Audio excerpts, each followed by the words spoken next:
திருச்சியில் முன்னாள் அமைச்சர் KN நேருவின் இல்ல திருமணத்தில் கலந்து கொண்டு பேசிய திமுக செயல் தலைவர் ஸ்டாலின் குட்டி கதை ஒன்றை கூறினார். தமது கதையை அரசியலோடு இணைத்து பார்க்க வேண்டாம் என்றும் அவர் கேட்டுக்கொண்டார். ஒரு ஆறு இருக்கு. அந்த ஆத்துல 5-6 வருஷமா வற்றி போய் வறண்டு போய் தண்ணியே இல்லாம அந்த ஆறு இருக்கு. 5-6 வருஷமா நல்லா கவனிச்சுக்கங்க. 5-6 வருஷமா அந்த ஆத்துல வற்றி போய் தண்ணி இல்லாம வறண்டு போயிருக்கு. இந்த கரையிலிருந்து அந்த கரைக்கு போனோம். அந்த ஆத்தை தாண்டி அந்த ஊர் மக்களுக்கு ஒரு வசதி இருக்கு. என்னன்னு கேட்டீங்கன்னா, ஒரு சாஞ்சிருந்த ஒரு மரம், அந்த மரம் ஒரு பாலமா இருந்திருக்கு. அது சாஞ்சு போய் இருக்கக்கூடிய அந்த மாமரம் பாலமா இருக்கு. தண்ணி போயிட்டு இருந்தாதான் அந்த பாலமா இருக்கக்கூடிய இந்த மரத்தை பயன்படுத்துவாங்க. சாஞ்சு போய் இருக்கக்கூடிய இந்த மரத்தை பயன்படுத்துவாங்க. தண்ணி இல்லை, பாலைவனமா இருக்கு, வச்சு போயிருக்கு. அதனால அந்த மரத்தை யாரும் பயன்படுத்துறது இல்லை.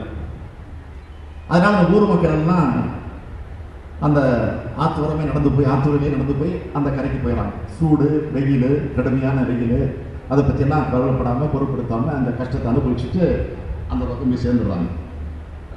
இப்படிப்பட்ட நிலையில திடீர்னு ஆற்றுல ஒரு பெரிய வெள்ளம் வந்துடுது. அந்த பெரிய வெள்ளம் வந்தப்போ என்ன ஆகுதுன்னா, அந்த ஆறே முழுகக்கூடிய அளவுக்கு சாஞ்சிருந்த மரமும் காணாமல் போயிடுச்சு.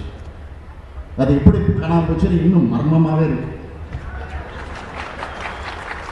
5-6 வருஷமா சாஞ்சிருந்த மரம், யாருக்கும் பயன்பட முடியாத இருந்த மரம், அது திடீர்னு காணாம போச்சு. எப்போ? வெள்ளம் வந்தப்போ.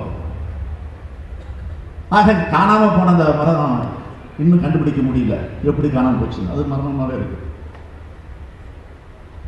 ஆக அந்த நேரத்தில் அந்த ஊரில் இருக்கக்கூடிய மக்கள் என்ன செய்ய முடியும்?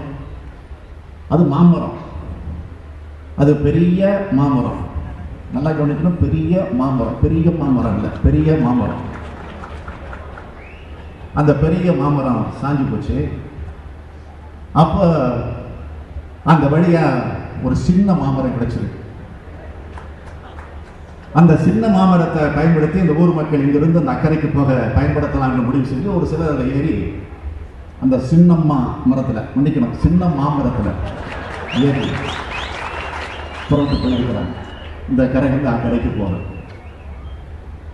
போயிட்டு இருக்கும்போது தான் தெரிஞ்சது அது மாமரம் இல்லை, அது சின்னமா மரம் போல தெரிஞ்ச ஒரு முதலன்னு தெரிஞ்சிருச்சு. பயம் வந்துருச்சு எல்லாருக்கும். எப்படி போய் சேர்றது, எப்படி காப்பாத்துங்கன்னு அந்த முதல மேல நிற்கக்கூடியவங்கலாம் அந்த ஊர் எல்லையில், அந்த ஊர் கரை ஓரத்தில் நிற்கக்கூடிய மக்களை பார்த்து கத்துறாங்க. உடனே அவங்க சொல்றாங்க, கவலைப்படாதீங்க, ஒரு நல்ல படகு வரும். அந்த படகு வர்றப்போ நாங்கள் அதில் ஏறிட்டு நாங்கள் ஏறி வருகிற வரையில நீங்க நிம்மதியா உயிரோடு இருந்தா உங்களையும் சேர்த்து நாங்கள் காப்பாற்றுறோம் அப்படின்னு சொல்லிட்டு சொல்றாங்க. எதை காட்டுறதுன்னு கேட்டீங்கன்னா, இது கதை. யாரும் அரசியலோடு நீங்கள் பிணைத்து சேர்த்து என்னை ஒன்றுக்கு இழுத்து விடக்கூடாதுன்னு நான் உங்களை கேட்டுக்கொள்ள கடமைப்பட்டிருக்கிறேன்.